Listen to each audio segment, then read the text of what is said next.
Father God, we thank you for each one here today, each precious life, that heart that beats with you, Lord, as one. And we just bless each one, bless their families, their homes, their ministries, their jobs. Lord, we bless Kuzan for safe travels going back to Latvia from the USA. And Lord, we bless our dear brother Rulof and his family. Lord, we thank you for the fresh rain that has come upon their land.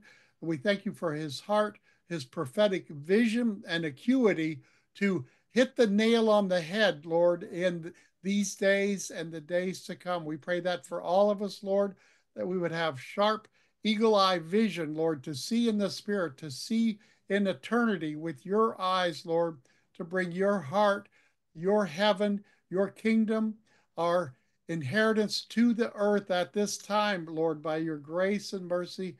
And we give you all the praise and the glory. And we thank you, Holy Spirit, for sweeping and breathing across us with your holy breath, the Ruach of the living God, Lord, as we go pressing in higher and deeper into your heart and deeper intimacy, growing in the reverential, holy fear of the Lord, Father, to help raise up other leaders to expand the kingdom and destroy the works of the enemy now and forever for your glory. In Jesus' mighty name, bless Brother Rulof. Amen.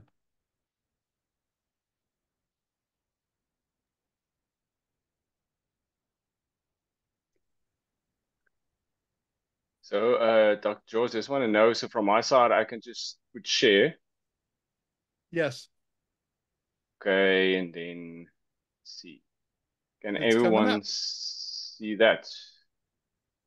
Yes, all set.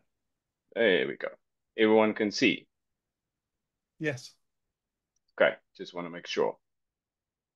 Yeah, thank you so much, Dr. George, Dr. Karen, for your patience and also your help. And really, it's really a privilege to walk the season with CMM, just out of my heart.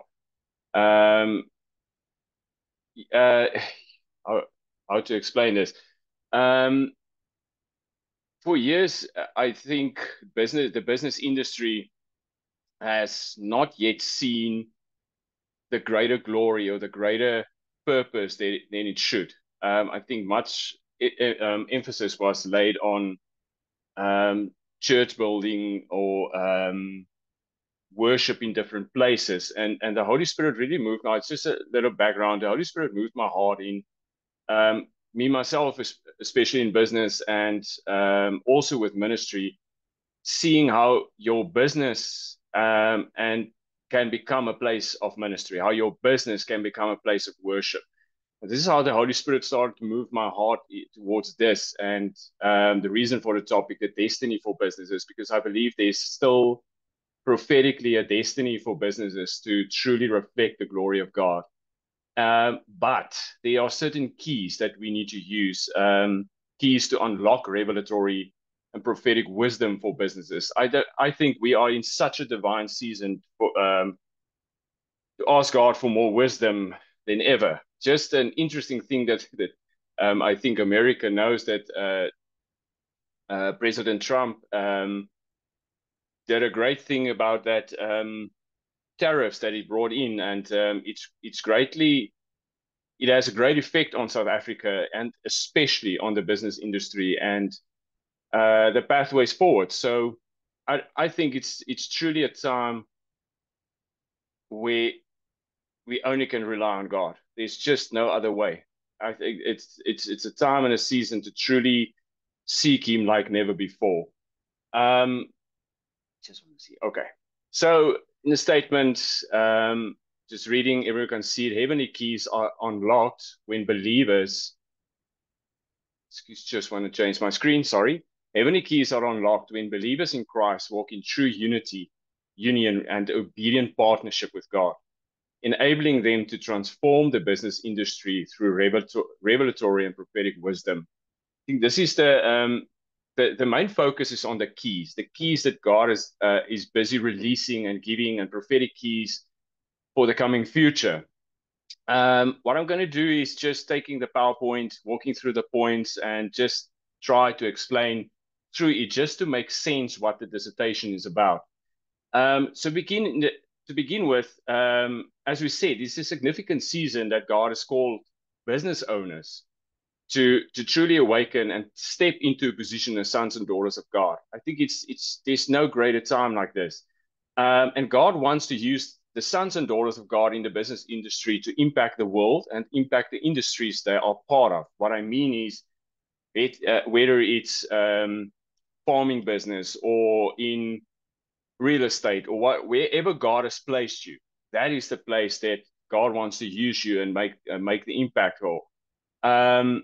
A scripture that truly reminds me a lot of what's happening right now around the world is Romans 8, verse 19, which says that for creation waits with eager longing for the revealing of the sons of God. I think it's just as relevant for as creation are waiting for business owners to step into their position as sons and daughters of God, so that creation could also see the light and the glory of God shining through the business industry.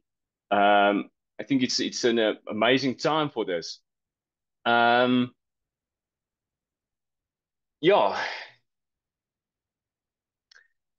it's a time where Jesus truly called, and this is part of my personal experience in the business industry as well. The things that I'm trying to get through, that Jesus has truly called us as sons and daughters to take possession of what He has entrusted to us.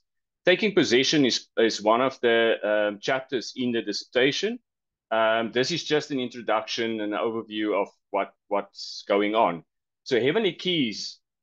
What I mean about heavenly keys is there's certain keys that God has given us to implement in our lives, to implement in the business industry for that business to start to reveal, to reflect, to reveal His glory, to reflect His character and nature. So these keys are unlocked when believers in Christ walk in true unity and obedient partnership, just as the statement said. Just in another way to say, I truly think it's a time for the awe of God to be revealed again. I think we are such in a divine timing right now that, and this again drawing to the business industry to allow people to see God being revealed and stand in awe before Him. I think part of what the awe of God is also, and one of the parts that we heard 2 weeks ago, is the fear of God. The fear of God and the awe of God goes hand in hand.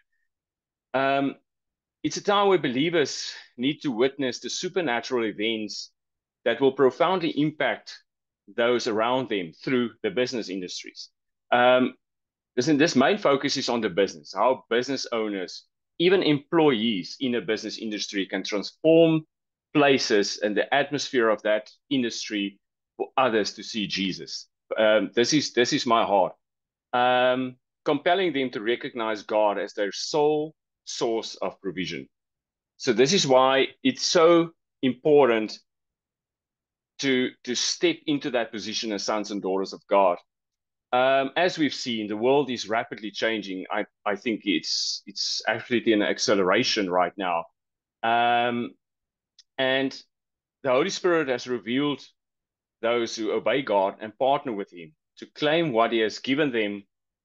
Those will be the sons and daughters that will unlock the new pathways, that will receive the revelation, the wisdom, prophetic insight for businesses to thrive in the coming future.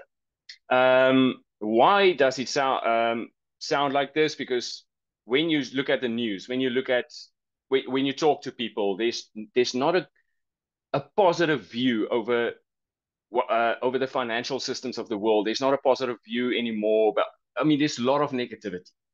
And so I believe where God wants to use us in partnership with Him to unlock new pathways in business industries, in our lives, even in churches. I think this goes way deeper than just the business industry, so that businesses can thrive in the bad times.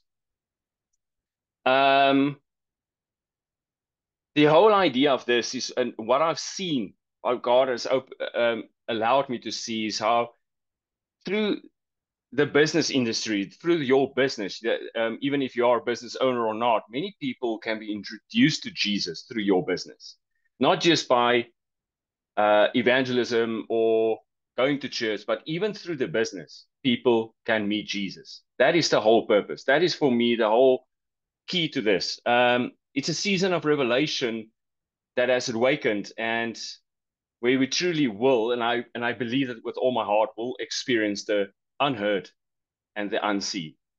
It's a time where we can draw people again before God with awe and wonder. Um, but yeah, as we said, many businesses in this time, we remember 2020, what happened with COVID. I mean, there's still businesses where that faces various challenges, such as financial pressure, and they are trying to find new ways in this difficult environment that we are currently in. So these challenges stem from factors such as financial practices that does not align with God's word. I hope you understand. I mean that many of the things that we do, the decisions we make, can influence the business. Um, if a business, I'm not saying everyone, but if a business struggles financially, I think it's a means to go and look. Is my business in line with God's word? Is things right? Isn't there hidden sin? Isn't there things that should not be there? Um, the business term, the term business, especially in church context, and this was my personal experience, does not always have a positive connotation. The reason for that is and the question we can ask ourselves is, can a business be good? Can it be used for good? Because many times when you hear people talk about business, and I think many people had an experience, is they struggle to understand that their business can also be a way to glorify God. Um, and this is what the Holy Spirit started to reveal to me, is to look at the business industry as a place of ministry ground, a place where God can be worshipped, um, not just if I can put it in that term, not just going to church, not just by going to a conference or anything. Your business can be a place of glory, if I can put it in that way. So businesses are truly, as the PowerPoint, empowered to reveal Jesus. And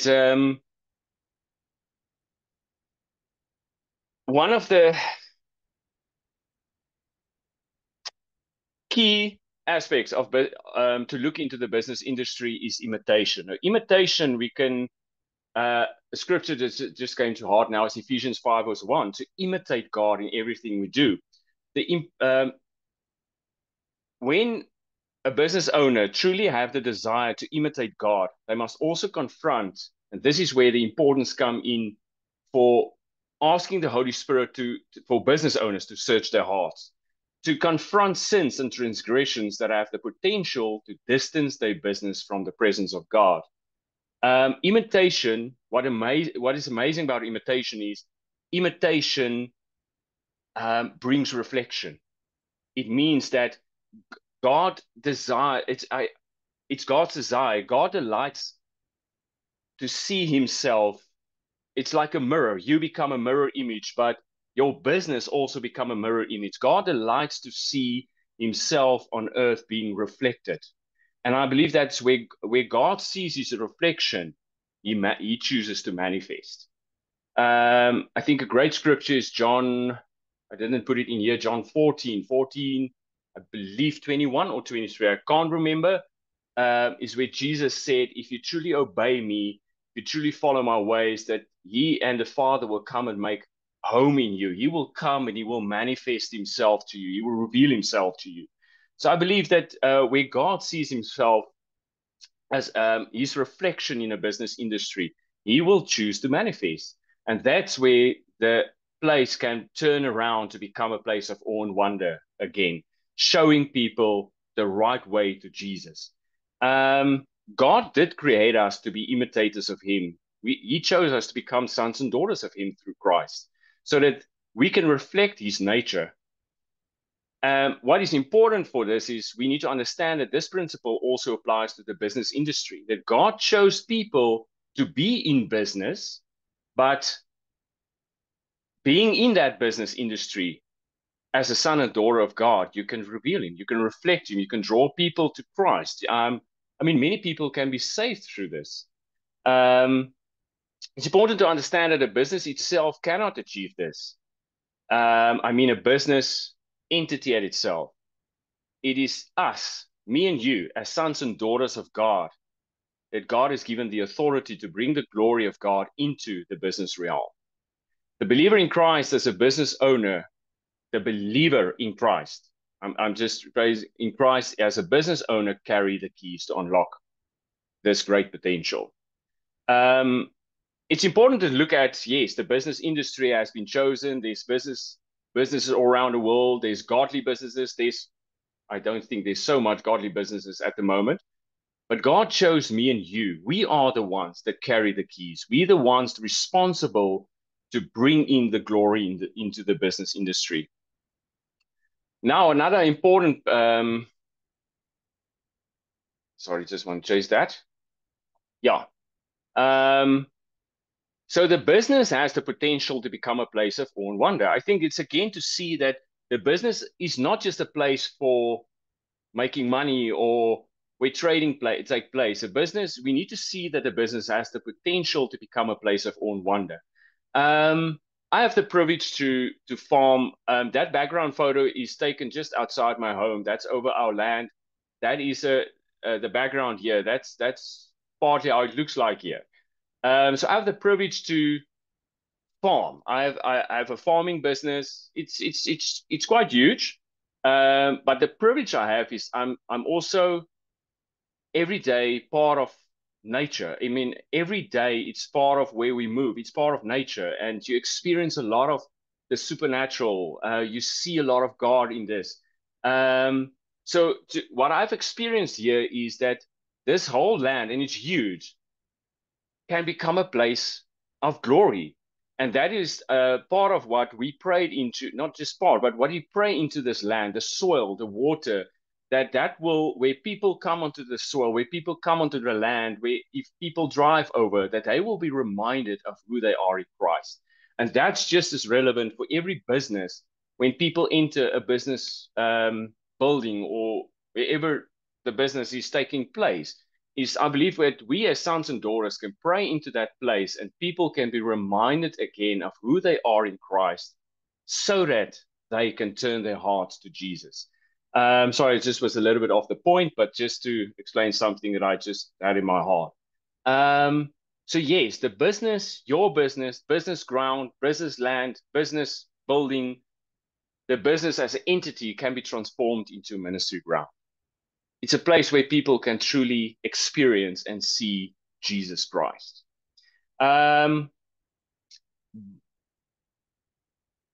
So a crucial point is ownership. Ownership, taking ownership of the business is I think this is the most important part of being in the business industry. We will talk later on in the chapter about ownership and partnership. But an important thing that we need to acknowledge always is that God is the creator and the owner of everything. I mean, everything belongs to him. I hear many people, and the reason I've put this in is being part of a whole farm community, hearing how many people say that this is my land, this is my farm, but the mine and the my is more focused on the self, at what they achieved, and the glory never goes to God as the creator and the owner of everything. This is the reason I've put this in. It's equally important to recognize that God has chosen business owners to be stewards on earth. That's you and me. But this all forms part of ownership, and I will explain later. But through a relationship with Him, a person must learn to embrace the responsibility in managing a business effectively out of heaven. I think this is part of how we need to see as we as sons and daughters of God has the greatest advantage in this season is we have direct access to heaven.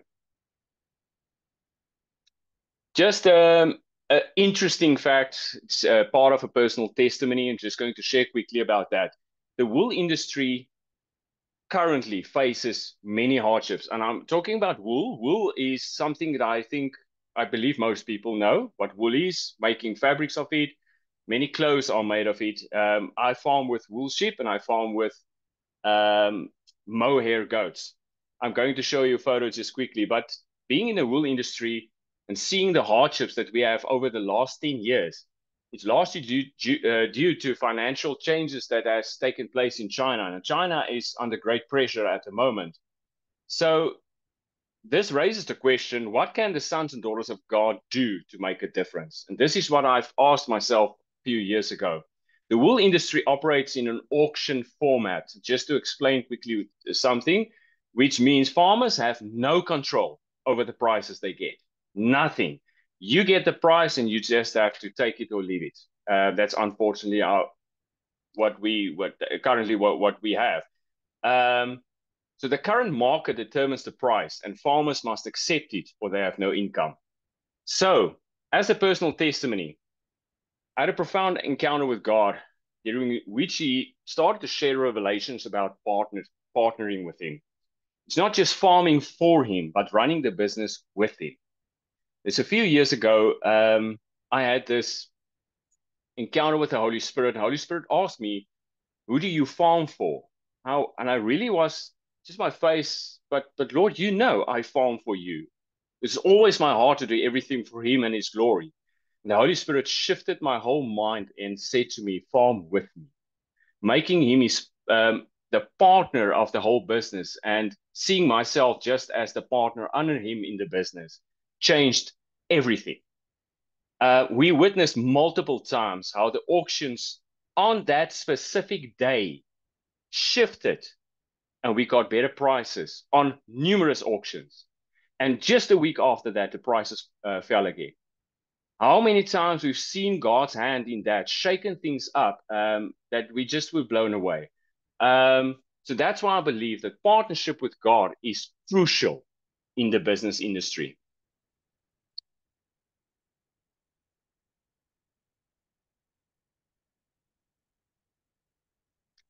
So I just want to see where I am. Okay.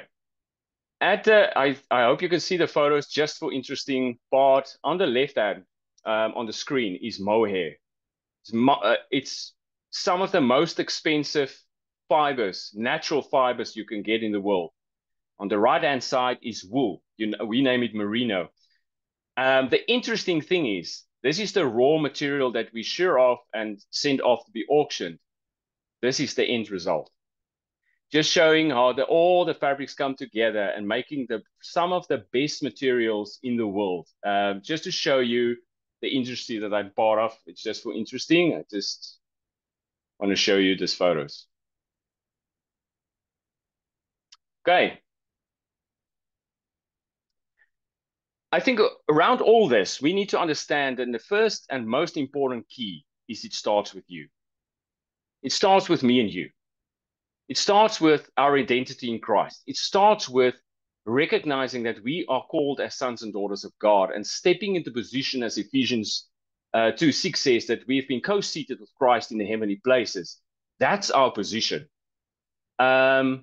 Business owners need to know who they are in Christ. So it's recognizing your position that you fulfill in the business industry. And yes, being in partnership with God is the crucial point. And then the key verse that the Holy Spirit showed me is Matthew 6, verse 10. Now, the scripture says, "Your kingdom come, your will be done on earth as it is in heaven." And what the scripture means is our businesses, by will of God, should be a reflection as it is in heaven, on earth. So the business industry has been given the ability to worship God. It's a place capable of expressing the true nature and character of who God is. And that is why I've really felt the importance of writing this. It's part of my testimony, it's part of the journey, but I believe there's a prophetic journey lying ahead for business industries in the coming future, in every one part of it. I think what we need to understand is that when the business industries are affected, communities are affected, churches are affected, people's lives are affected. I think it's a way bigger circle than we ever could think of. And I believe it's important also to see that God has chose me and you as sons and daughters of God to bring what was hidden in darkness, financial things that was hidden in darkness, back into light. That's why God is calling up businesses, godly businesses, to bring the financial things of darkness back into light again. The chapters in the dissertation, just for people to know, this is what's, because it's biblical studies. First one, taking possession and ownership. Another thing that I've seen multiple times is the way we think. Key persons that the Holy Spirit showed me was Joseph, Abraham, Daniel, and Job. And then there's a chapter in of sound, frequency, and vibration. I think is very interesting. And how our business can become a business treasury in the current world that we are now living in. But I had to choose. And I chose firstly to take the chapter of taking possession and ownership.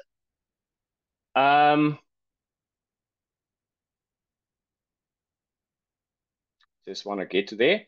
So yeah, God has entrusted creation to his sons and daughters. And the key scripture for this is Psalm 115:16. It says, the heavens are the Lord's heavens, but the earth has given to the children of man.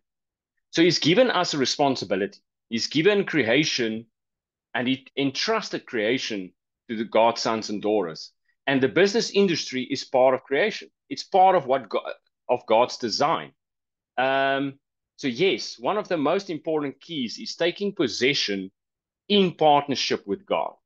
Okay, so we're going to just quickly reflect on this. A critical question a business owner should ask themselves is whether they have entirely taken the responsibility of taking possession of the business that has been given to him. I think it's a question that every business owner should ask himself. Have I truly taken spiritual possession of the business industry, not just physical? God has called the business owners for this moment where the business can reveal the truth of Christ's redemption to the world. Therefore, it's essential to take ownership of the business that has been entrusted to us. It's just, I cannot highlight it enough. Important key of taking possession is partnership. So there's a contrast. We need to take possession, but in partnership with God. In this partnership, we still acknowledge that God is the supreme owner. You are co-owner with him. It's important to align with God as partners in the current land, business, or farm where you are.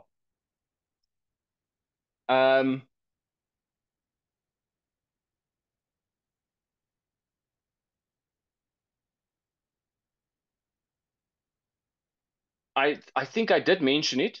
I just want to check my notes. Believers in Christ, let me rather say followers of Christ. Followers of Christ, those are truly walking in sonship, need to see that we have one of the greatest advantages that the world doesn't have, and that is through Christ, we have direct access to heaven. And it's a significant advantage.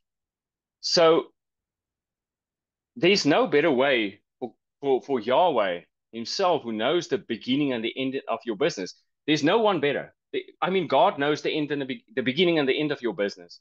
So sitting with him face to face, having a direct access into heaven, having a face-to-face relationship with him, knowing that God knows the beginning and the end of your business, where better to get revelatory, prophetic wisdom and insight for the business industry. God has, and I believe this with all my heart, God has the best plans for his sons and daughters in the business industry right now. And that is also to reveal his name more fully through it.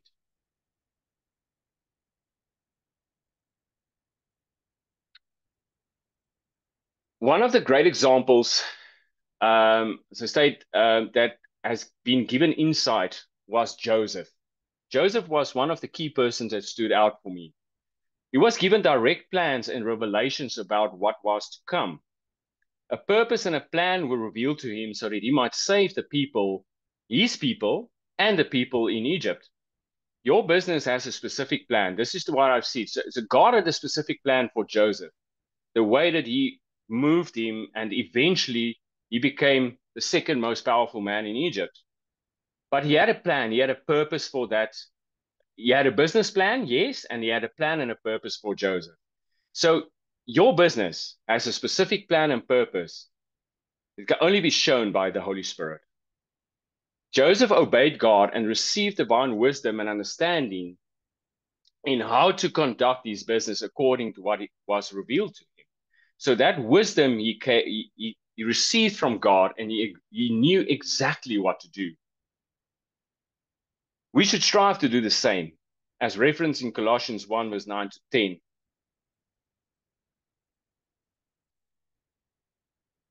I just want to, yeah. Redeeming land is just as important. I've seen many people walking around business places or business grounds and praying over the places. So redeeming that is very important. Redeeming land for God's purposes is important. It's a responsibility that God has given to us as sons and daughters. Leviticus 25, verse 23 to 24 says that the land shall not be sold in perpetuity, for the land is mine. For you are strangers and sojourners with me, and in all the country you possess, you shall allow a redemption of the land. How do we redeem land? I think it starts with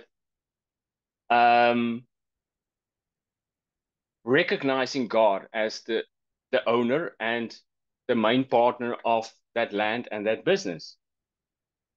It's also important for business owners to embrace their identity as king priests, because a priest are responsible to cleanse land, to cleanse places.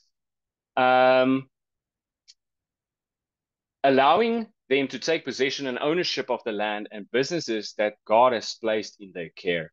So I think, yes, this is another important point that we will need to see, that God has placed with a business in our care, and taking care of it means that we need to constantly clean the land. We need to clean the business. Why is it important? It's for me like rolling out a red carpet for the coming king. It's like for me just cleansing the place and opening it up for the King of Glory to step in, so that God can be glorified, so that the manifest presence of God can be experienced in the workplace. We need to remember, in the business industry, it's not just business owners that are affected by the spiritual atmosphere there, it's also the employees.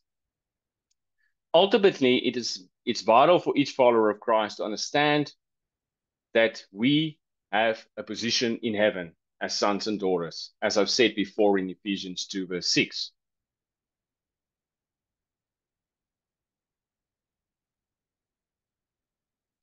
So yes, part of redeeming land is, again, taking the focus away from ourselves and recognize that God as the supreme owner, that God alone has the right to rule over and distribute the land for his glory in accordance with his divine plans, his divine purposes. So God can do what he wants. We are there to represent him. We are there to steward and manage the land with him.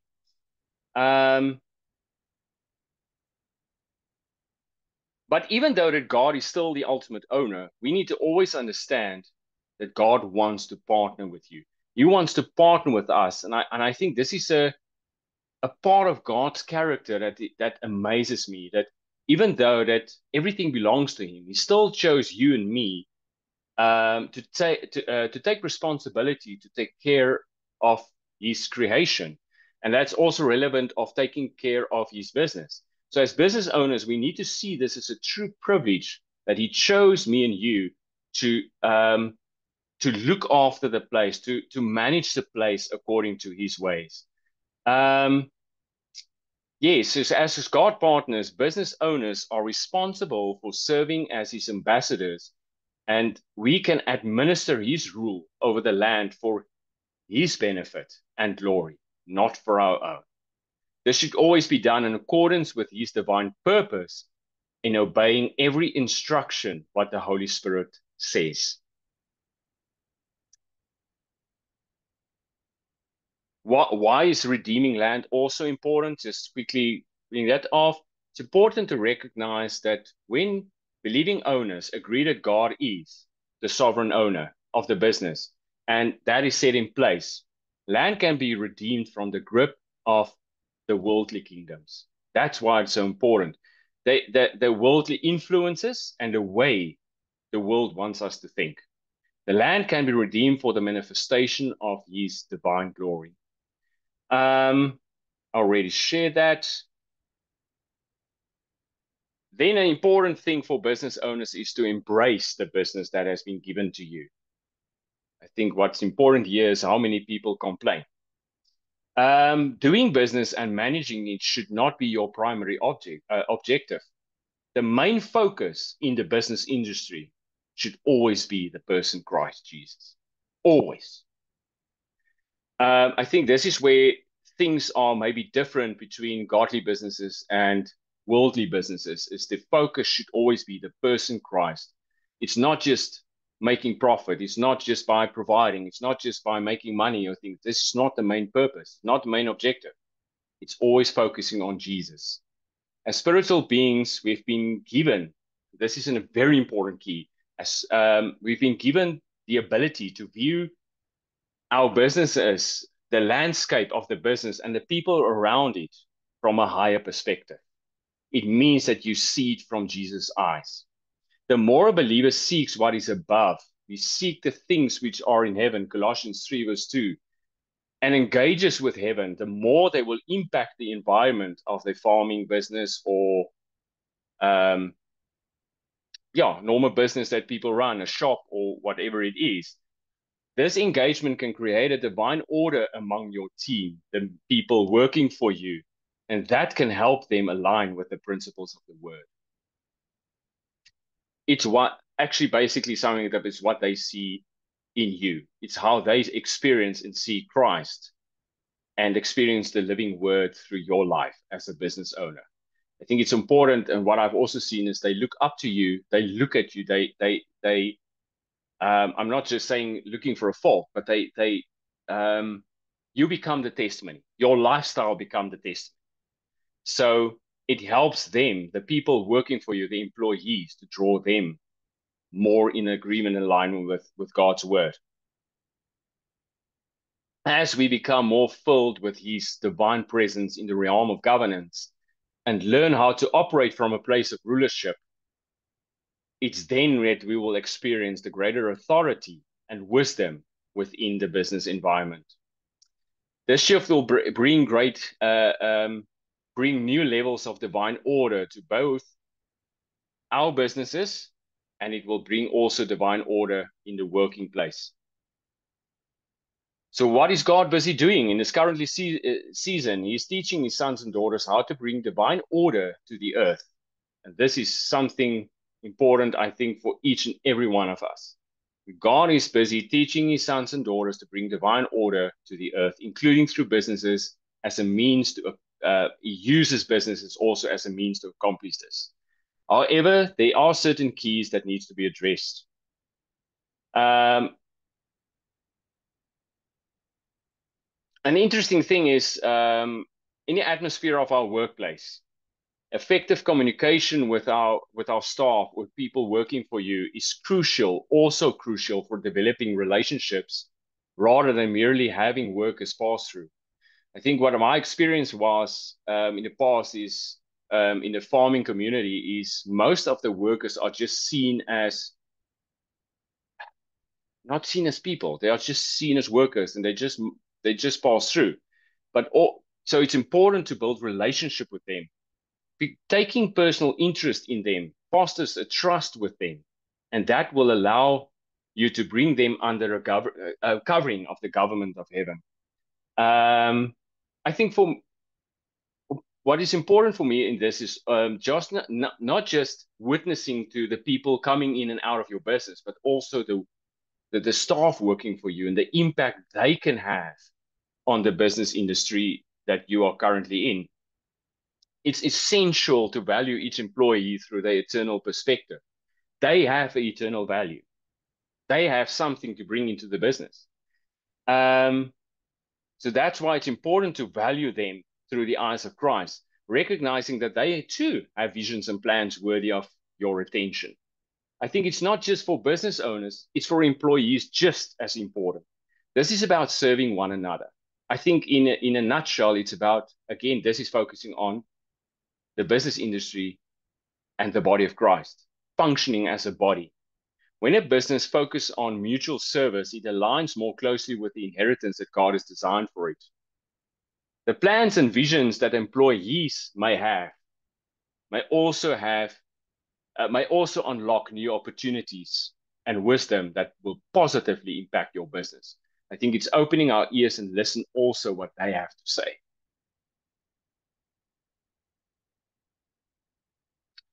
So yeah, God wants to use business owners in a time like this to demonstrate how to conduct business in a godly manner. I think, sorry, I missed the PowerPoint a little bit there.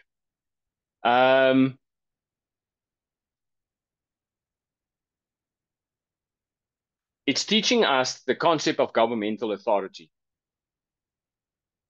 The Holy Spirit seeks to teach us about structure in understanding government. It's about seats of government, and a structure can be established through divine order in a place of chaos. And I think is exactly what we see in the world like right now. From a worldly perspective, all we see is chaos in the business industry, in people's lives, in countries. I'm taking South Africa as well. And that's why God wants to truly teach us to bring governmental authority into the business industry. That this is more focused. This is not part of it on the business industry. So it's important to see how God wants to bring divine order again in the business industry. And again, saying God does not see the world as chaotic, but because order can enhance through our environments, God wants to use me and you to bring divine order.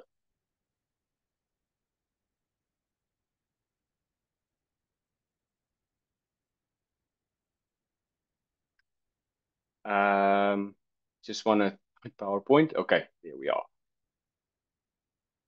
Yeah, a crucial aspect that we need to, before I go to the seat of rest, a crucial aspect in the business industry is there may be small issues in a business owner's life that needs to be addressed. And what is that?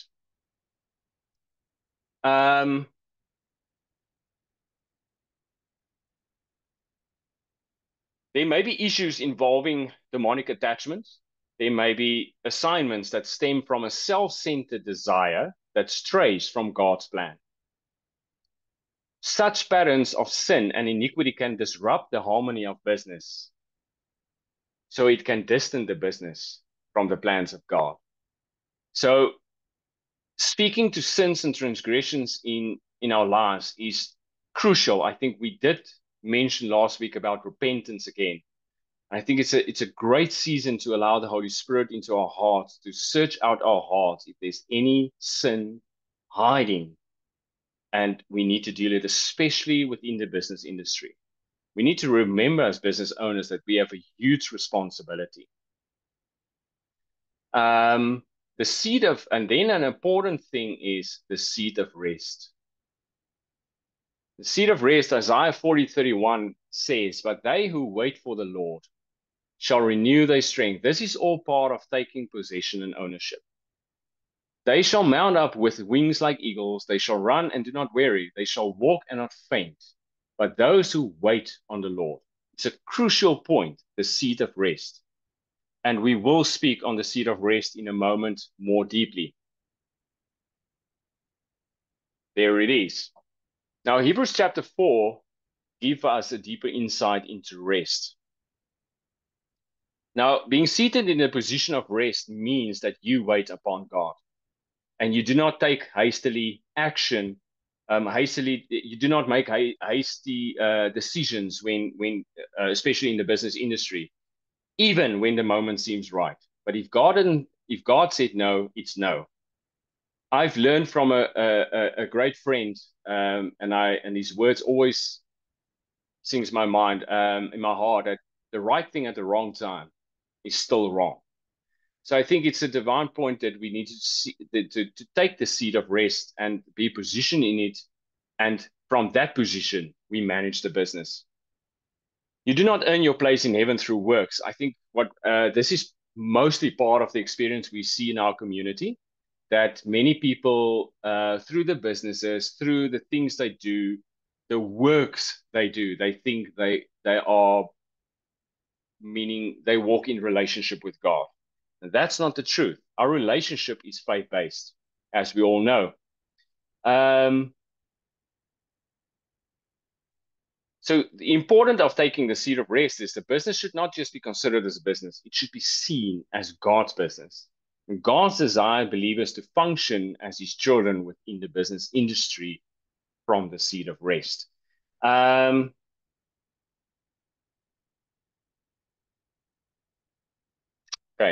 let's talk about that. So what needs to be done? The seat of rest, the importance of the seat of rest.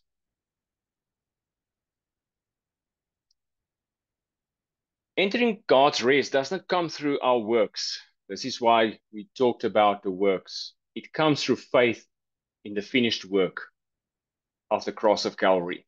It comes through faith in Christ. This state of rest also signifies freedom from guilt and the presence of God's inner peace is ruling in your heart. You have that inner peace and you are free from guilt. This is how we take the seat of rest and that position. Accepting this gift allows you to claim authority over your business and land so you can manage it more effectively. When you enter God's rest, you are empowered to take your rightful place of governance in the business. A crucial point that we need to remember is God desires for each son and daughter to be in union with him. And this gives us mandate to possess all that he has created. The purpose of this is to reflect his divine essence, acting as a mirror image of him. So that this is all again how the business can reflect God's true nature and character.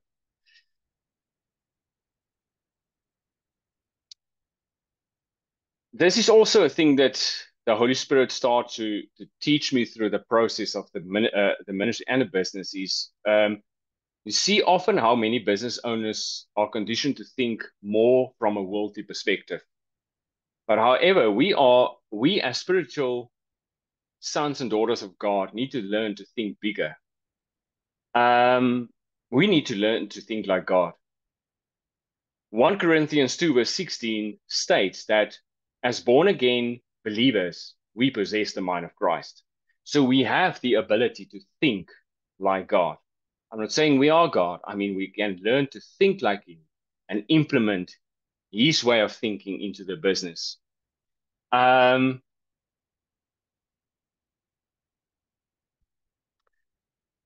important key also in the seat of rest is there's many times you see business owners have the urge to take complete control over their business, complete control.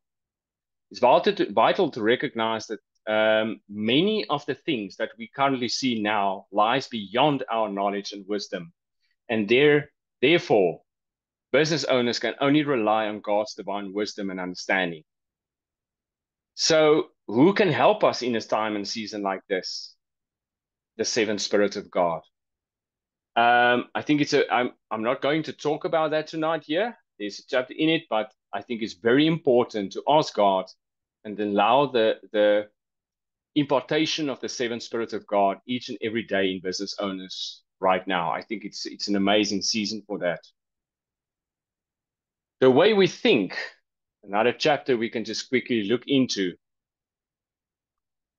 Many people seek approval from others, or as I said, from wrong sources. How many people seek approval? Many. And the world is not just a business, but many seek approval. Sorry, just replaying my note. Many seek approval from others that comes from their successes. So I think it's more focused on the self, and many times this This is a hard thing, and this is an identity thing.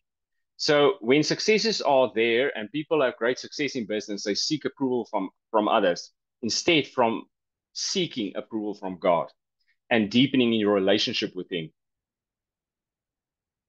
Many people that I've also seen in business industry and also creates a different mindset that we are in is they always want it easy. They always want to thrive in success, but it's through the difficult times. And I think this is the key also for success. It's the difficult times that teach us that our true source of provision for our business is Yahweh. The way we think, what most people battle with is a clouded heart, and a clouded heart will struggle to function properly. You will struggle to think straight. Proverbs 23 verse 7 says, "For he is like one who is inwardly calculating, eat and drink, he says to you, but his heart is not with you." But the main key scripture in verse 7 is, "For he is like one who is inwardly calculating." Talking from a business perspective, what clouds the heart is that the cares of the world. So you inwardly constantly calculating things. You calculating, do I have enough provision? Have I done enough to do this? There's constantly thing that you change and have your mind over, and that clouds the heart. It's the chaos of the world, which becomes a weight that eventually it wears a person down. You're constantly tired. You're constantly flat. You don't have enough energy, and it's draining you.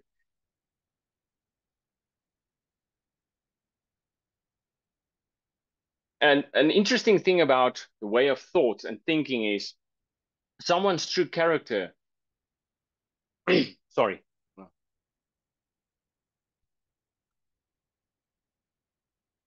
Someone's true character is revealed by their thoughts and not just by their actions and their words. What it means is that people are what they think. When we look at the Hebrew translation of thinking, it means to estimate or calculate. That's actually the Hebrew meaning of it. So in this nutshell, we can say it more accurately. It's one that calculates with himself. So he or the person is like one who is inwardly, constantly calculating. It's not good. There are many ways to interpret the scripture, but when we're looking from a business perspective, a man with a clouded heart, always calculating the cares of the world and how it will influence himself, will eventually wear that person down. As said, that person will always be demotivated. You can quickly see in a person's attitude that he's many times have a what's the right word? He's quickly angered, or he quickly takes offense, and he's wearied down, and he doesn't think straight. So it's important the way we think, and how it should change. A clouded mind will bring a distorted frequency because our body works with frequency and sound. It will bring a distorted frequency within a business owner, which will distance you from a deeper relationship with God. Why is this important? Because it will influence the business. So when people and your staff see that you're constantly negative, and it will eventually influence the business atmosphere, and that's distancing from God. When your heart is truly synchronized with God, the way you think will truly transform. A mindset that is transformed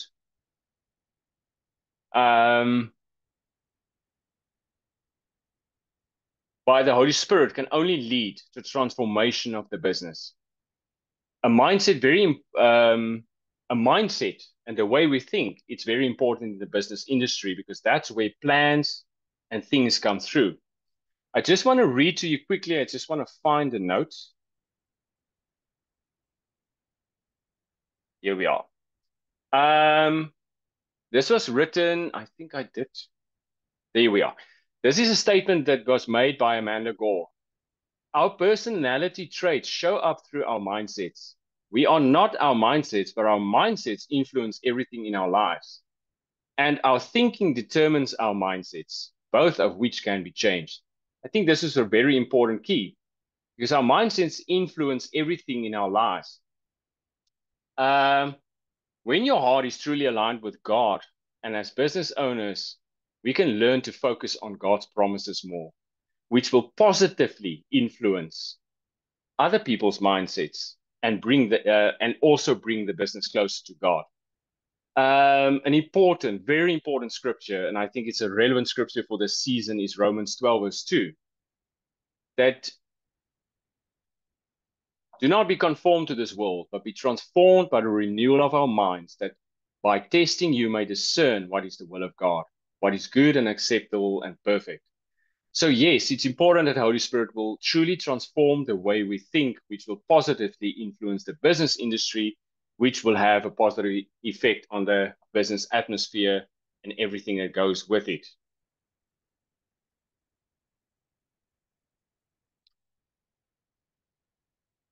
One important thing, yes, is to be able to walk in this, to be able to have a transformed mindset.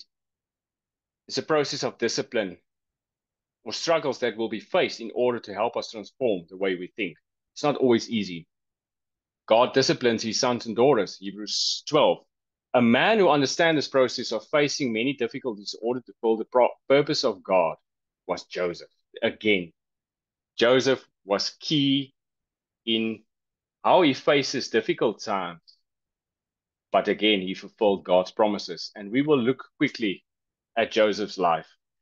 Joseph, I chose Joseph because there were two keys in Joseph's chapter that I think stood out for me, especially in the time and season that we are now facing. Now, Luke 18:27 says that what is impossible with men is possible with God. So what seems so impossible in a time and season like this, in the business industry, facing all these difficulties, is possible with God. And I want to highlight something here. With men is possible with God. I think there's a key there is with God as partner, in partnership with you in the business. Doing the right things does not always turn out at the better outcomes. Ask Joseph. Joseph was a person that walked a straight line. He was one that walked in truth, and he was the one that was walking through the difficult things. Unfortunately, the reality in the body of Christ is that not all things will always be easy. There will be, and I think many on this group will testify. There's difficult times, and it's through the difficult times that God's glory comes out. It's like we just draw closer to Him.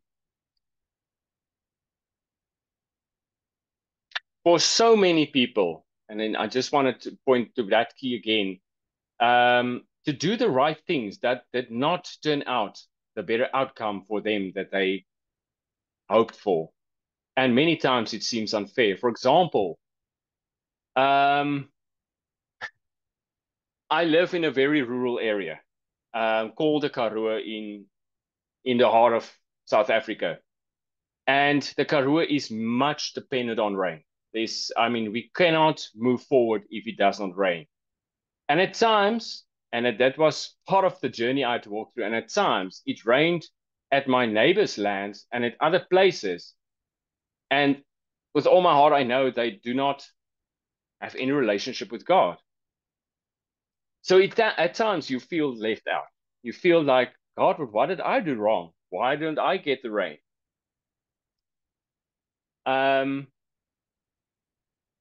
It's a time like this, like the Holy Spirit reminded me of Joseph, and that no matter what the circumstance, the judgment of God is always fair.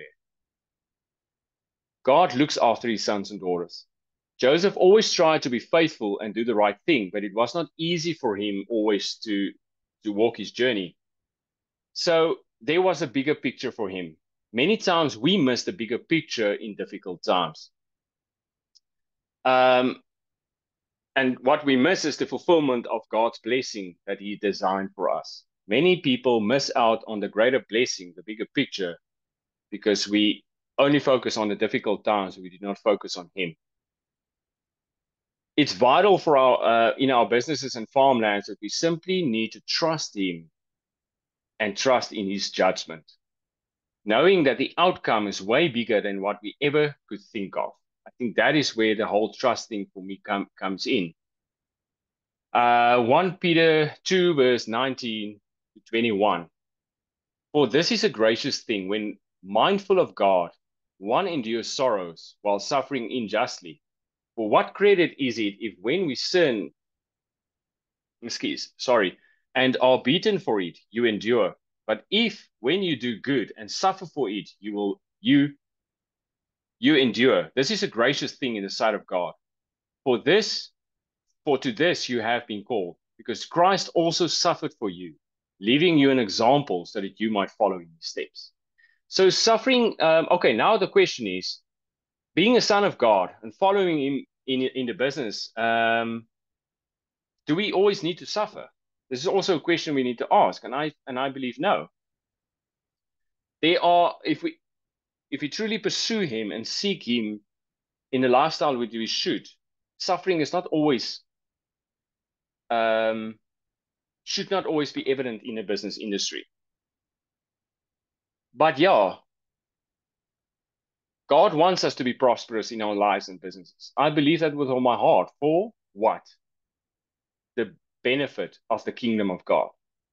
I think this is the relevant key is Matthew 6:33. First you seek the kingdom. So yes, God wants to use businesses to influence the kingdom of God more effectively than what it was previous years before. Just as Joseph suffered at the beginning of his journey, the outcome was far greater than he ever could have imagined.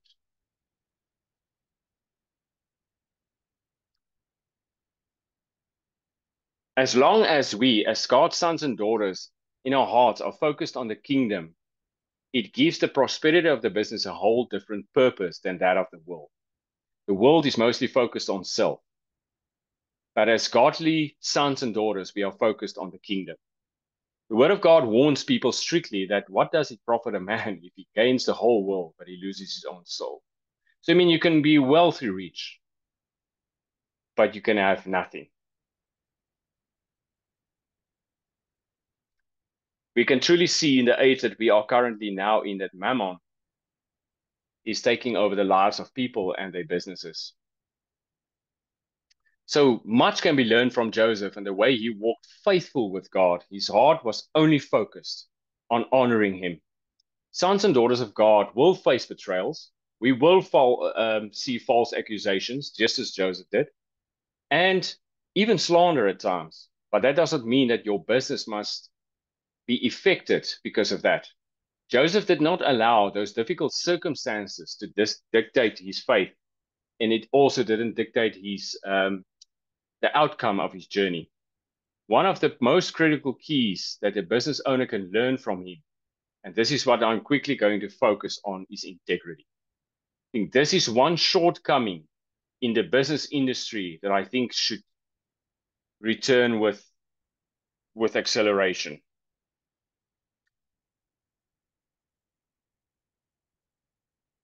Integrity, yeah, we said it's a shortcoming in integrity in the business industry today. Integrity is one of the virtues that we don't see much more, but people only trampling over each other for financial gain. It's actually sad. Therefore, integrity is a core virtue that plays a crucial role in our businesses, where this virtue shapes character, it builds trust, it lays a foundation for excellent behavior, meaning you can walk in an excellent spirit like Daniel did. The spirit of excellence is one of our profound biblical characteristics, like Daniel and the success that he walked in his journey with God. So yeah, one of the most important foundations in a business industry is trust.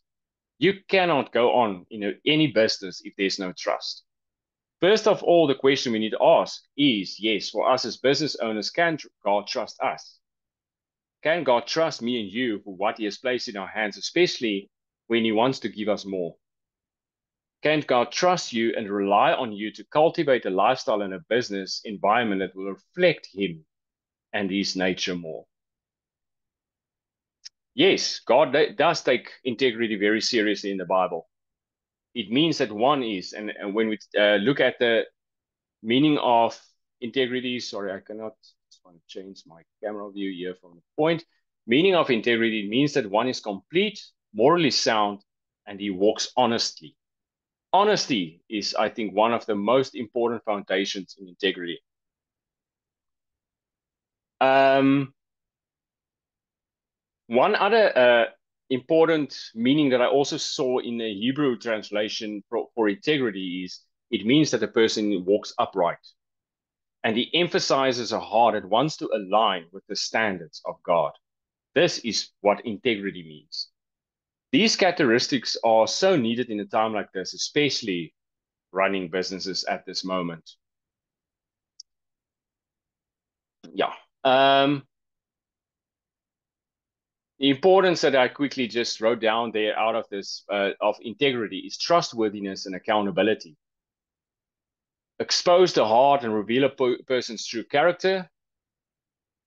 It's a person that truly reflects integrity is a person that takes responsibility for his actions. Integrity leads to maturity. Okay. What integrity does, it exposes the heart of a person. This virtue will reflect your true character. And this will have a direct effect on the way business deals are made, in the manner you will do it, which in return will reflect a person's character, if a person's character is truly revealing and reflecting God's heart. This will reveal if a business owner walks with God as partner and where the Holy Spirit provides divine wisdom in decision makings. Do we make decisions? This is also very important key, is do we make decisions on our own, or do we allow the Holy Spirit to make decisions with us? Therefore, integrity is one of the heavenly keys that will help us unlock heavenly wisdom for today's business industries. And one of the other keys that we're taking responsibility. People with biblical integrity are those who take responsibility for their actions, meaning that they hold themselves accountable for when things go wrong. If we cannot agree if we are wrong, I think it's linked to pride. So there will be no repentance. Repentance means that we are wrong and God is right. So this is why I believe integrity is so important, I think, in everyone's life. Integrity leads to maturity because it takes a true mature person to accept responsibility when he was wrong and have the heart to correct, being correct. This process brings your business in alignment. This whole process brings your business in alignment with heaven, proclaiming that you have the heart to bring your farm or business to a place as it is in heaven. One other thing important with integrity is we can truly see that businesses tend to feel the pressure of the world's demands at the moment, particularly in the pursuit of profit and performance. However, integrity can empower business owners to resist those pressures. Instead of conforming to worldly standards, they can choose to adhere to the values of the word. This consistency demonstrates a person's belief and the foundation on which that business was built on. And also an important key is integrity in the workplace. Integrity can be promoted there. When integrity is truly promoted in the workplace, it sets a standard for people working there for ethical behavior, and that will result in reduced conflicts. It will create a culture of trust, and also the way that people in the business industry will respect each other.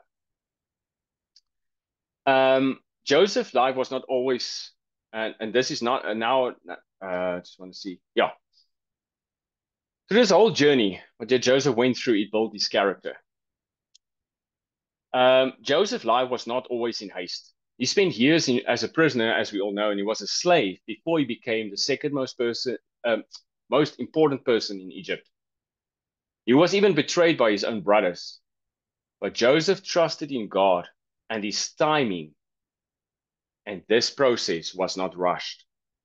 And this is unfortunately one of the traits that we see in the business industry right at the moment, where people rush into things and we do not trust God in his timing. Trusting God in his timing will create a far better outcome, just like Joseph had, than we ever could imagine. This whole process, yes, as I said there, build his character. Romans 5, verse 3 to 4. More than that, we rejoice in our sufferings, knowing that suffering produces endurance, and endurance produces character, and character produces hope. So there's a process in all of this. I think it's just important that we say it in its seat of rest. We need to take time to wait upon the Lord and for his timing. All this is preparation. I believe that God is busy with all these keys in preparing ourselves for the greater outpour of his glory. And that also in the business industry, in the business place. Joseph did everything with diligence and excellence. Now it's last chapter, and I know it was said before in another dissertation, but it was also just part of Joseph's journey, was the fear of God. He radically feared God. I think it's an important season that we need to return to the awe and wonder of who God is, knowing him, knowing who our Father is. And fearing God does not mean, fearing God means that we have the utmost respect for who he is, and you respect God's position in your business. He is the supreme owner. He's the main partner. And I think that is part of fearing him. The question we need to ask ourselves is, do we truly hunger for the manifestation of God's divine presence in our lives and within our businesses? We need to have a hunger. We need to have a desire for this. When God manifests, your business becomes a place of signs, miracles, and wonders. In order to understand how to walk in the holy fear of God, is that the gate of first love must be restored within us and within the business. Jesus Christ must be seated at the seat of first love in our hearts, in our lives, and within our business. Revelation 2, verse 4 talks about a lukewarm church. So we need to be careful that our relationship with God is not lukewarm and that God is truly seated at the gate of first love in our lives. Is God everything? I know many people differ with me with this, but the way that the Holy Spirit revealed it to me, just as a personal testimony, is God is. I know we say God is first love, but God is not first in my life. God is everything in my life. God should be everything in the business, not just first in the business. He should be the whole main focus. And out of that relationship, things flow through to the business. And the important thing of the fear of God is, as Isaiah 33:6 says, that the fear of the Lord is our treasure. The fear of God should be a valuable treasure in our business. This treasure should be protected, for it will provide divine wisdom and understanding, which will help anyone who must make difficult choices for their businesses. And yes, the question we need to ask ourselves, sorry, there's the scripture. Do we truly protect the fear of God in our lives and within the businesses? Many business owners who are believers, this is what I've witnessed, through proclaiming their love for Jesus, may have lost their holy fear for God. And this is evident in seeing the everyday lifestyle, the way business deals have been done. And this is again linked to integrity.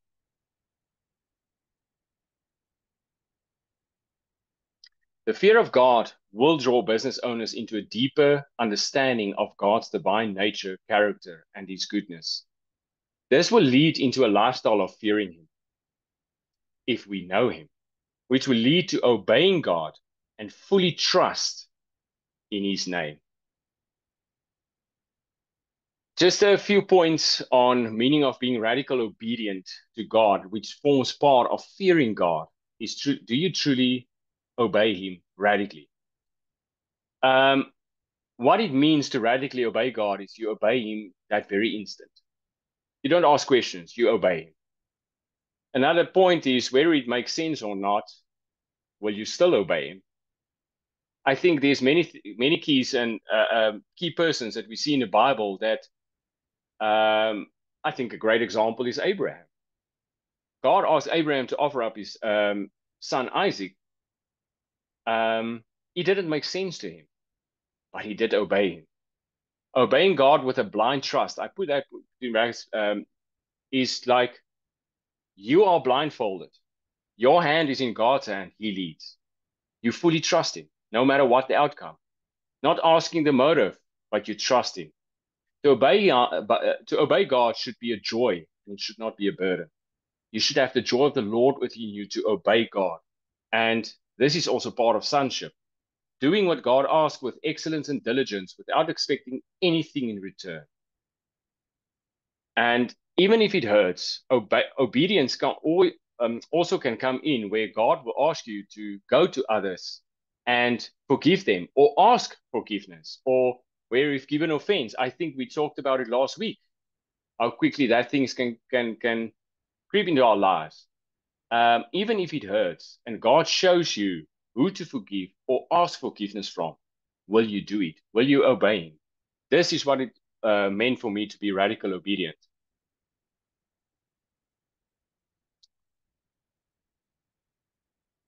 The divine favor of God manifests through radical obedience.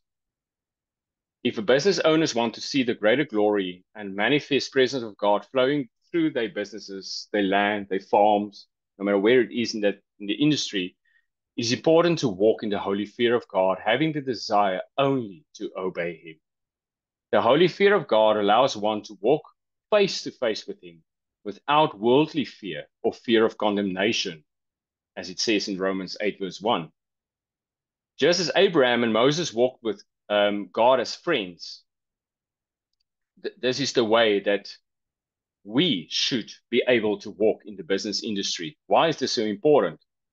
As we see in Exodus 33, verse 11, it is written that inside the tent of meeting, the Lord would speak to Moses face to face as one speaks to a friend.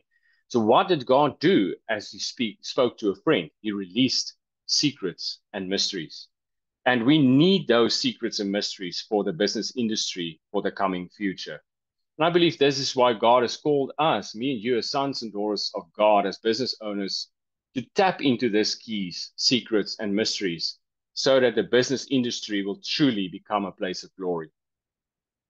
So yes, the fear of the Lord will help each business owner to walk in friendship with God. The current business atmosphere is in such need of more keys. And we are the key. We are the ones, as sons and daughters, stepping in that place, receiving those keys, and revealing into the business and through the business industry. So this is shortly part of what I want to say tonight. That's where my point stop.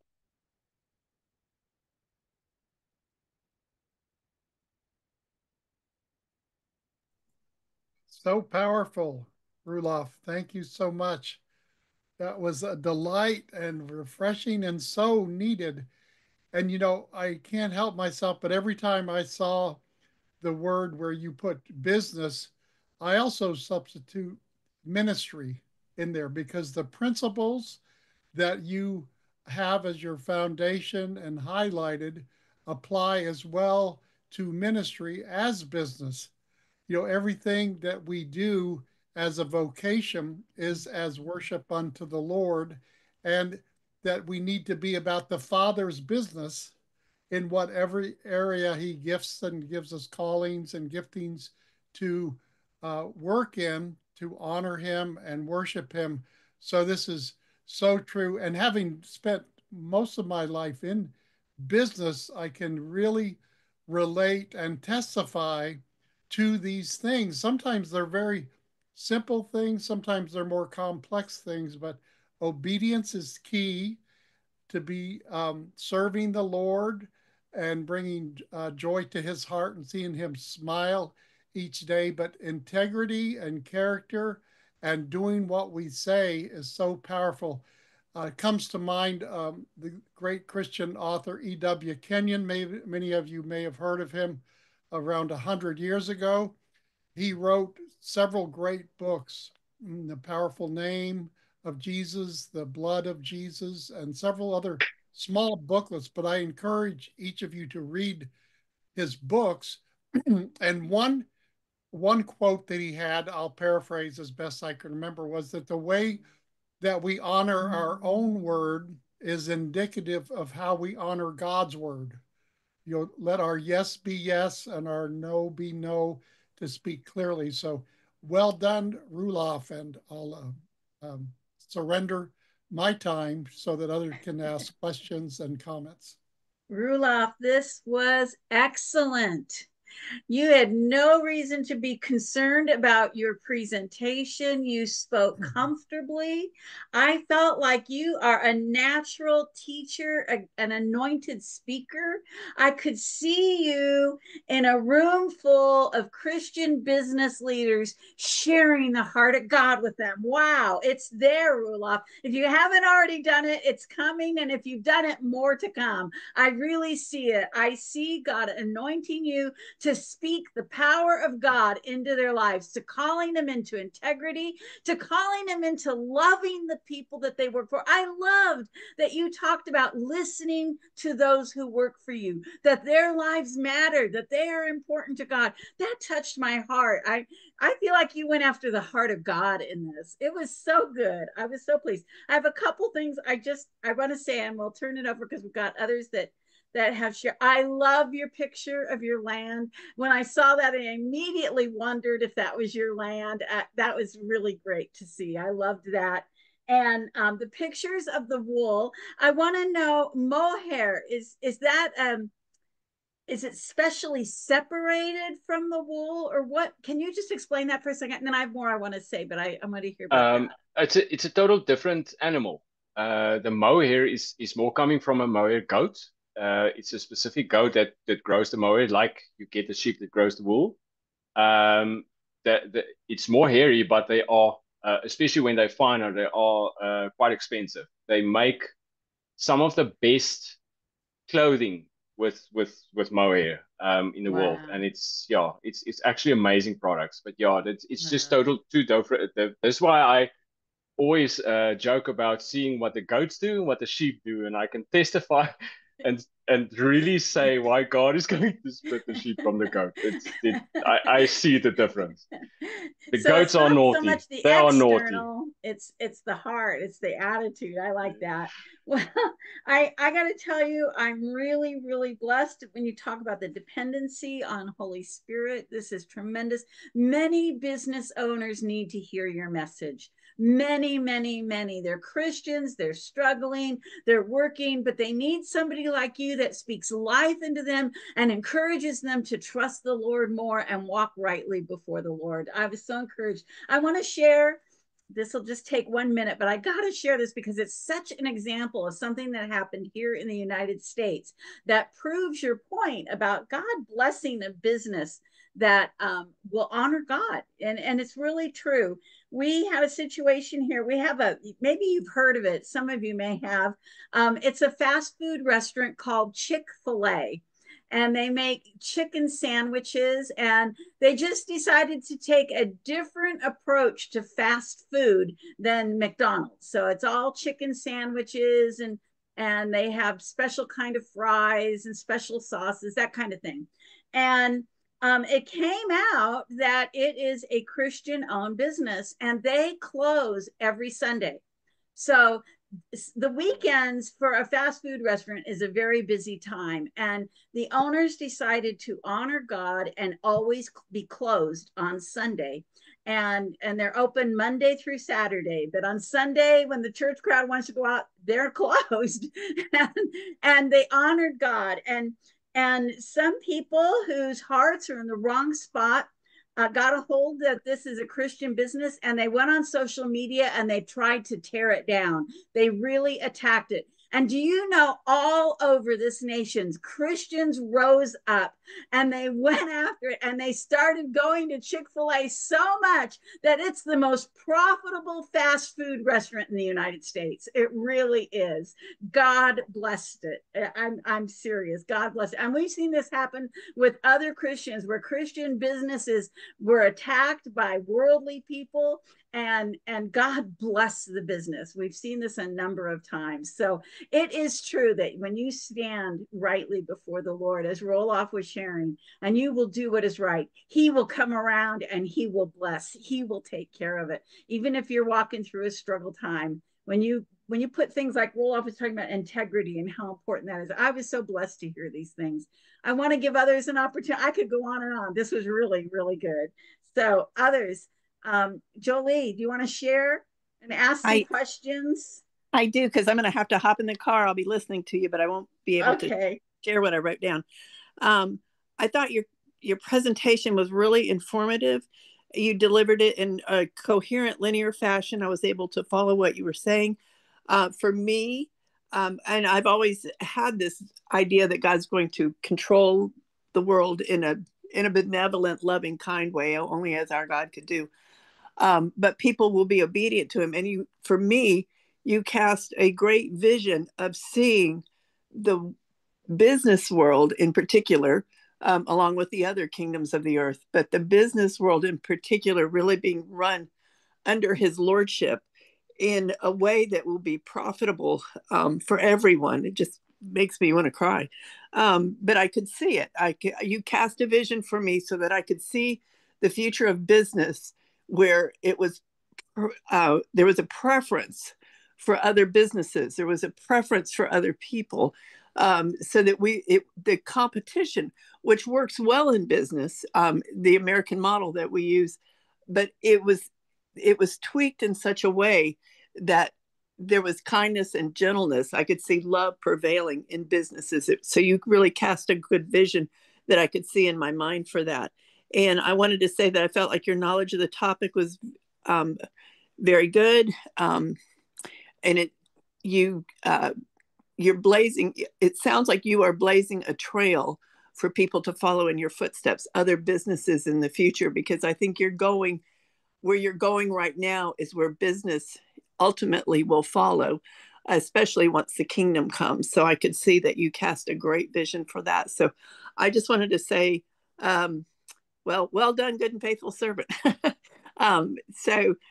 Anyway, that's what I wanted to say. And I'll be listening, but I'll be in a car and I won't be able to, I'll probably be going in and out. So God bless you. That was great. And I commend you for it. Thank you. Very good. Thanks. Thank you, Jolie. That I appreciate. Thank you for being here and doing that for us. I appreciate it. It's great. It really, like I said, cast a vision for me. Thank you. Thank you, Roloff. Good. I like it. Mm-hmm. I'm sure there are some questions and comments. Angie, please. I just want to say thank you so much, because, so many who are not in the church, money and business becomes a nasty word in the church. It's one of the things that people use to target Christians a lot of times about they want to say there's a love of money, and when people are tithing and giving their offerings for things, and it's been made to be an ugly thing.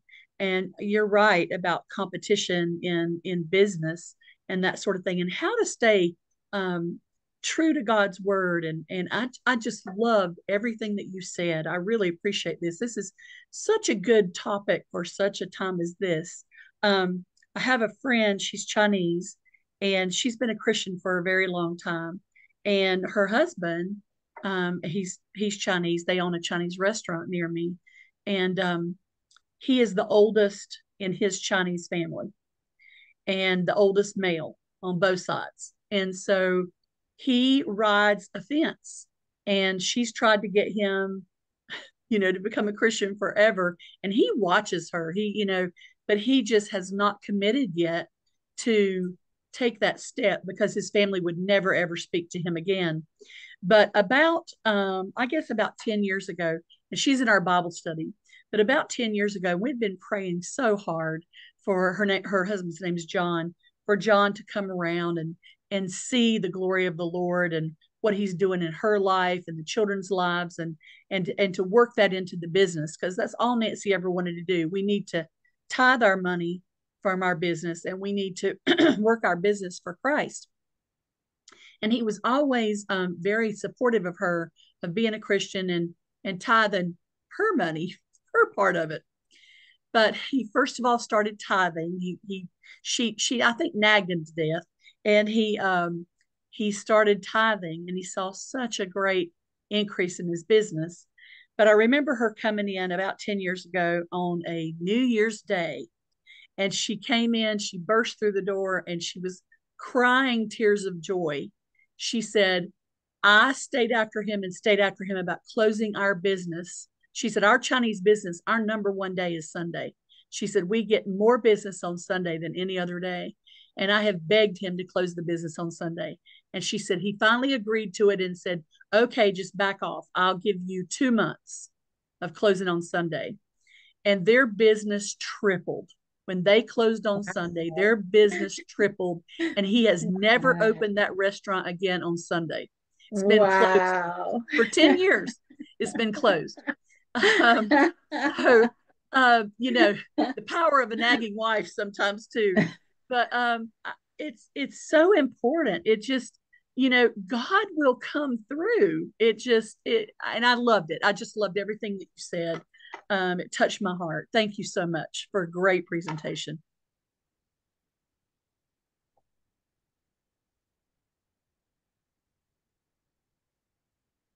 Ramses, you spent your career in business. Why don't you unmute and give us some thoughts you have on this? And if you have any questions for Rolla, go ahead and unmute. You need 5 minutes? I can't hear you. Oh, he might not be able to talk. Is your microphone working? Why don't you post it in the chat if you need to? Okay. Who else would like to share? Ramses is posting in the chat. While he does that, Kuzan had to leave, but he said, really a good thesis presentation, Rula.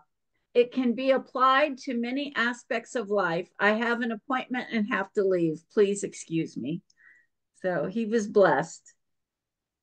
And Ramses is going to type his in. I think he's having a microphone problem. Greetings, everyone. Good afternoon. Oh, it's Emmanuel. I've been wondering who Emma is. Yes, I just abbreviated my name. I am so blessed also by this presentation, because like Dr. George says, it brings side by side the importance of business and ministry. And like Jesus said that I must be about my Father's business. So ministry is also business. And for the ministry to be effective, we also need financial blessings. So having the understanding of the ministry in the marketplace helps us to balance the spiritual and the other aspects of ministry. There are so many ministries that were given by God, but were shut down because the leaders weren't able to manage the marketplace aspect. So I really appreciate you highlighting the place of honesty and integrity and doing business in godly way, and yet enjoying abundance and the blessings of God. Thank you so much for this presentation. God bless you.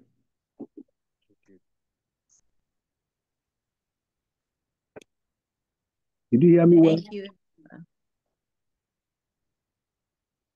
Okay, who else would like to ask? Yeah, we can hear you fine, Emmanuel. Thank you, Emmanuel. Okay. Anybody else would like to ask a question? Cornelius, are you there with us?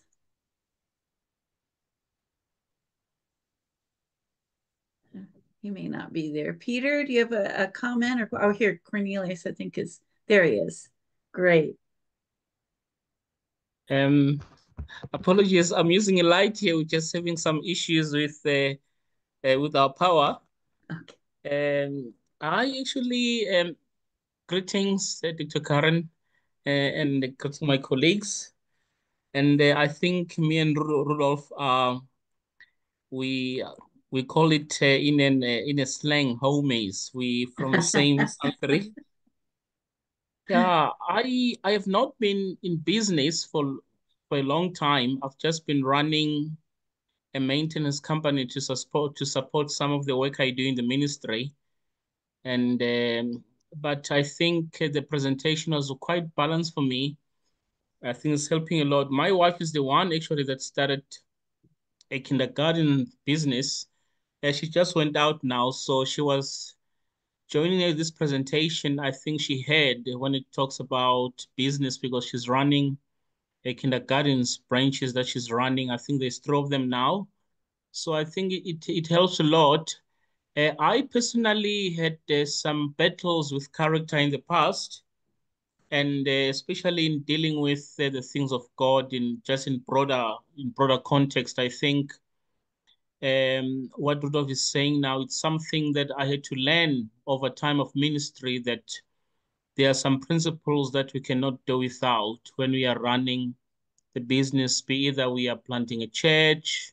So I think what he shared today, it's a matter of character and putting God first in what we do and involving him in what we do and making sure that what we do is also the center of God's will.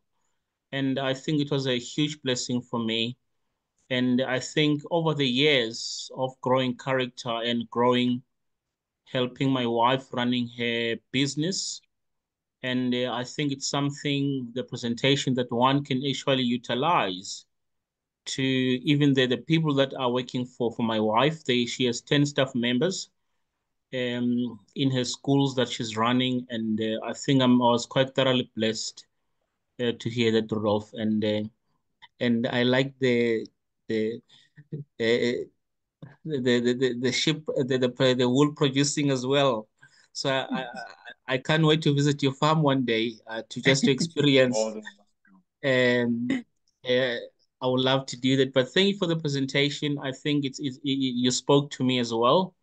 I think it was more than just a presentation. Thank you. Thank you, Cornelius. Who else? Ramses, you've got your hand up. Can you unmute or speak in your phone? Connect with us through your phone. Well, go ahead and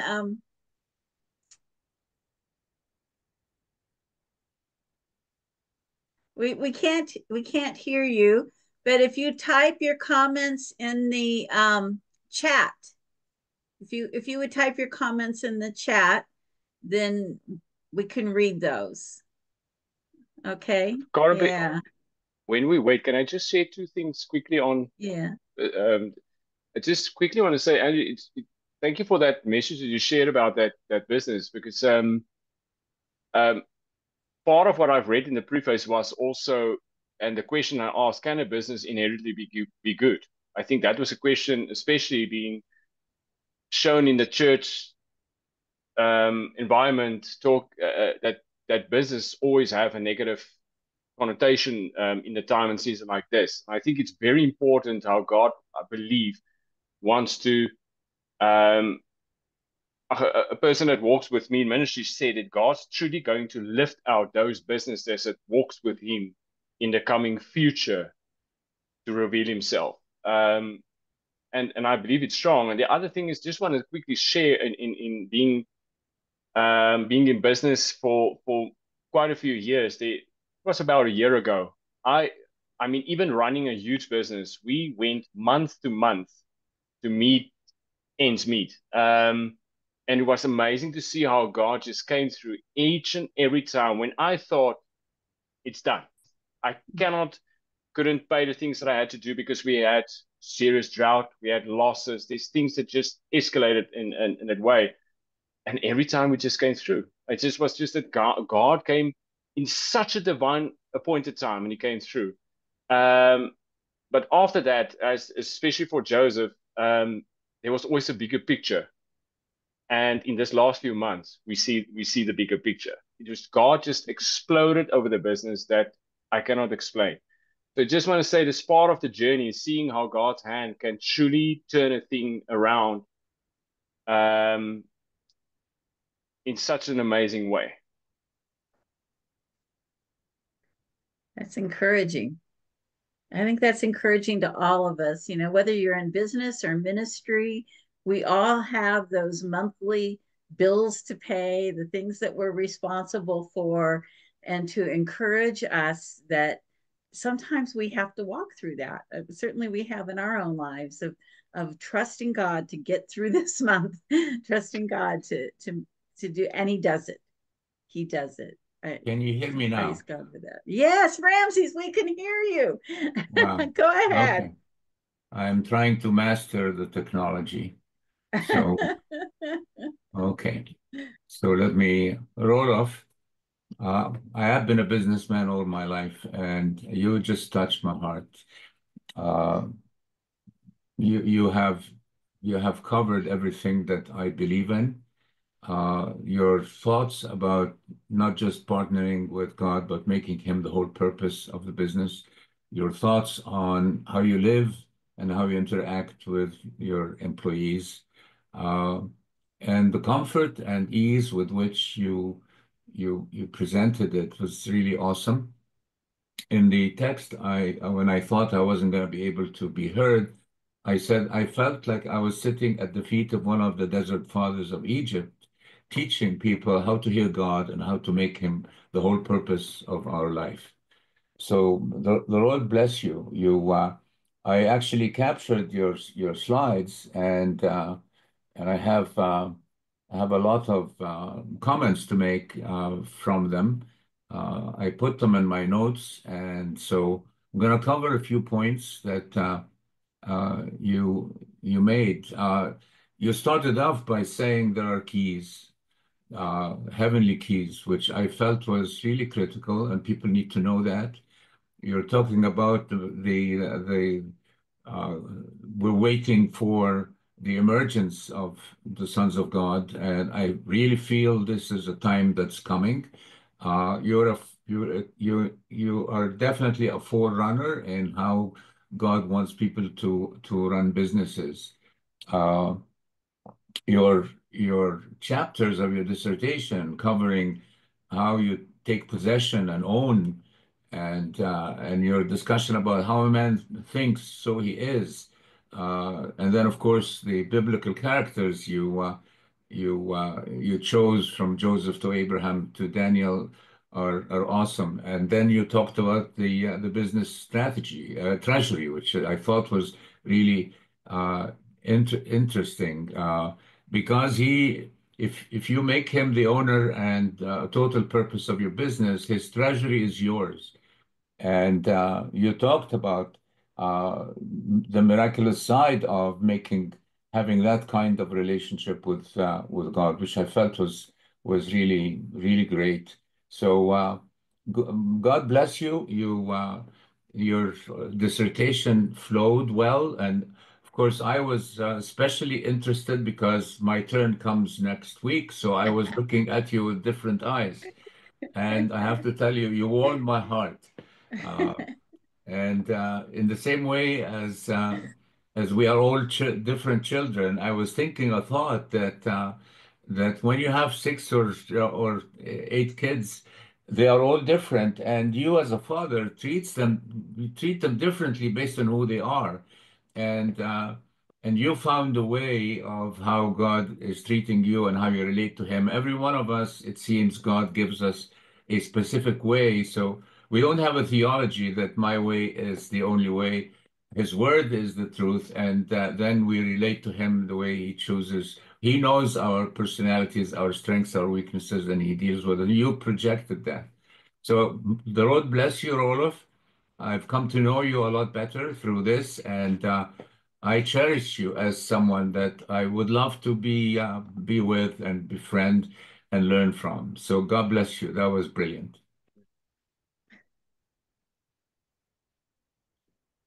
Thank you, Ramses.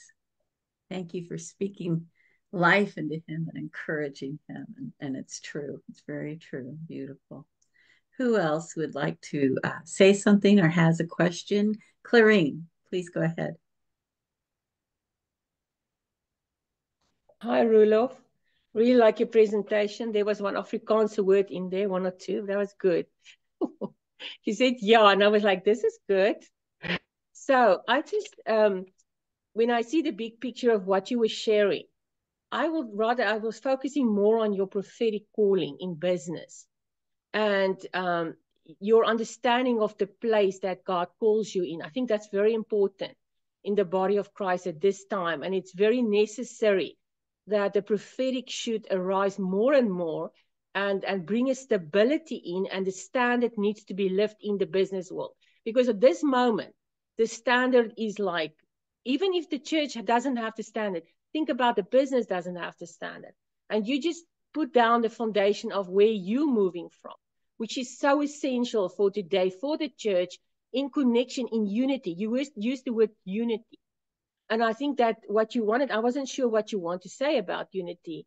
Was it about unity in the church together with the business and unification, what God's plans is? Roelof, I accidentally muted you when I was trying to mute Ramses. There you go. I think the unity I talk about is your union with him as a son, your union as one with Christ. Okay, but what do you think about the unity of the church concerning? I think it's the such. Calling of the church. I strongly go with you. I think you can see the past years, the past 100 or 200 years, the church, let's say the church and business are separate. And when we look at the biblical, it was one. And I believe this is part of how God wants to draw business and the church together again to function as one, as part of the body. I strongly believe that. Amen. Yeah, I do believe it also because of our missionaries. For us, it's really, when we meet a lot of business people, we need people in the church that gives. So there's different places we come to know individuals in different areas, different levels. And what I've experienced, what you were saying, is that we need the standard to come back into the business, the foundations of business, because there is so much corruption also among, I don't know how to say, even among Christians don't trust one another. We have issues that we had to deal with because of the integrity level being compromised in certain areas of business. And people are sometimes reluctant to move forward in business because of this not having unity in the body of Christ concerning business. Can you relate to that? It's ever something that you have encountered before? Yeah, you see it daily. Say daily around us. That must be very hard. That must be very difficult area to address. Yeah, it's a difficult place. It's also very much religious, as I can say, and it's difficult to express this type of lifestyle to others as well. I'm going to say to truly stand on the word and show that the business can be in a godly standard. It feels like what's interesting, Clarine, you that also know South Africa, the cities, the moral values, they just want. Now a whole other point. The normal moral values is already gone out of the cities and places, and it was a main thing in the rural areas. There was much more areas to farm, especially in the farming communities. In the communities, there was just a different mindset in the cities. All those things vanished. Okay. So because the standard of the church is not there anymore, so the standard of the business industry won't be according to word anymore. So both of them needs to be restored. And get together again. So it is difficult. Yeah, I also felt when you were speaking that this is a pioneering time for you. I felt like the Lord is going to use you. You talk about prophetic key points. And you said that we have to wait on the Lord in revelation, kind of like how he wants to reveal to move forward. And I feel for you, this is how the Lord is moving you forward. And, just to day by day moving you forward and showing you in this new time frame what is to come for businessmen. And I think they all need that in the church as well today. I think for outside the church, in the church, this is a new I think, a front line that needs to be open, and Lord releases the newness and the freshness of his Holy Spirit's work within the business sector. I just want to ask, you said season of unseen and the unheard.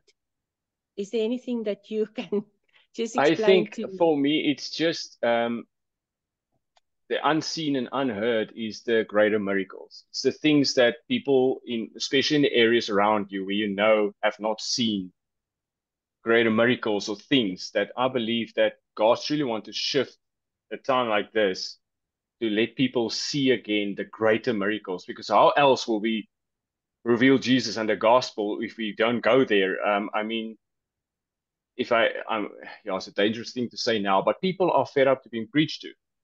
So I think I think this is things that you experience as well, is that supernatural events, greater miracles and things to be seen, the unseen and unheard, things still to come, because I believe we have not seen the things that's going to open up. That's what I've meant. Okay, I believe there's greater things coming that we will still stand amazed. Yeah, I think it brings the business world brings a big challenge to the human when it comes to human nature, and brings it to the front more. We spoke sorry. Yeah, I just want to see, we spoke last week about leaders making leaders. I think this is the whole thing about what I felt with this dissertation is it's all about leadership within the business industry and ministry that needs to get back to these standards and the standards of the word, so that we can step into leadership and out of that lifestyle bring leaders. I don't think if I speak it out, but it links a lot to me, for me to last week's session as well. Because I believe that leadership is not functioning right as it should in the business industry, not at all. Thank you, Roelof. Thank you very much. I really loved your presentation, and it's so needed for the business world. Yes, it is. It really is. We're running out of time, and we've got a couple more people who haven't had a chance to share. Sarah, do you have something you'd like to say? Yes. Thank you for your presentation. I also enjoyed the farmland picture. My grandparents were farmers in South Dakota, so we spent our childhood going to the farm, and they were godly people. They were children of immigrants from Norway and Sweden, and they lived their life for the Lord. And we'll soon be taking over that land, not actually farming it ourselves, but we have other farmers that will farm it. So I really appreciated your comment about redeeming the land, and just wanted to ask more specifically about ways to pray for the land. I specifically have not prayed for that land in South Dakota, but had actually been thinking about that before your presentation of, how do I go forth and intercede for that land? I feel like my grandparents had cleansed it pretty well. They were both, strong believers, but just wanted your thoughts on taking over a piece of property. If I can just quickly say, this is not part of the dissertation, but what I can say that has become part of our lifestyle is how do you co-work with the angels that were assigned for that piece. I think it's important to also use them. This is what I experienced, what God has showed me in times past. This land, this place has been assigned, there's angels assigned here, but they can be used to cleanse the land. You as a son or daughter of God can step into position and co-work with them to cleanse the land. And I also just strongly believe the blood of Jesus is the most powerful key to ever pray over land. And cleanse the land through the blood of Christ. We also need to remember that when we pray, it's something just that the Holy Spirit taught me through the process. We tend to cleanse the land just on top, but never underneath. Meaning, there's waters underneath underneath land. There's soil that needs to give nutrients and things to the things that needs to grow. There's so much going on. All those, it starts from bottom to up, and you need to cleanse that from. But it's cleansed through the blood. We try to pray always the blood into the land, and always trying to use the angels that God has assigned for this place. This is what we do. It's good. It's an important point. It is after 2, but I want to give, there's a couple that didn't speak. Joyce Fellister, if you have something to say. Joyce is unmuted. Go ahead, please do. Okay. Thank you very much. I enjoy the topic very much. And if it's not language limitation, I should have more to share. But here I just, yeah, business is a very important area in the 7 mountains. Everyone should know A, B, C, D, E, F, G, right? Arts, business, church, distribute, education, family, government. That is 7 mountains. When we talk about possess promised land, we need to obtain 7 mountains every field. Otherwise, the enemy will take it, and as everybody know. So, in the past, I found when God sent us to connect churches and ministry, sometimes business become the connecting point. The most important is we have to understand God's heart and deal with ego, and rely on God every step by step. And I believe so. It's a very important land, God promised land. We have to take it. I just have a shot, so that's my sharing. Okay. Thank you, Joyce.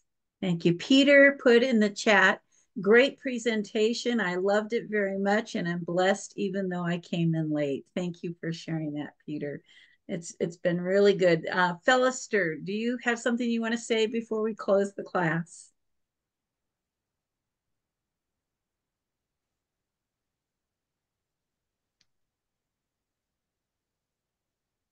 Okay, I'll send my text. You put a message in? Yeah. Okay. Thank you, Fellister. Bless you. Welcome. This has been very powerful, Roelof. We've all been blessed and encouraged. And I encourage you because God's sending you forth into things you haven't even thought about. He's got good things ahead for you. Dr. George, will you close the class in prayer? Yes, thank you so much, Roelof.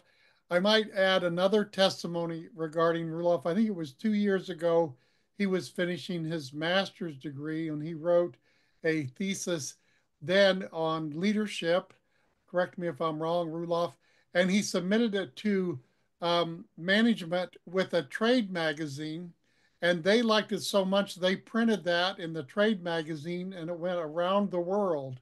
So, Roelof, I see you like with an incubator of launching businesses, of launching people that have a vision for business, but to need help in laying their secure foundation in the Word of God and all the important points that you cover in today's dissertation. So thank you.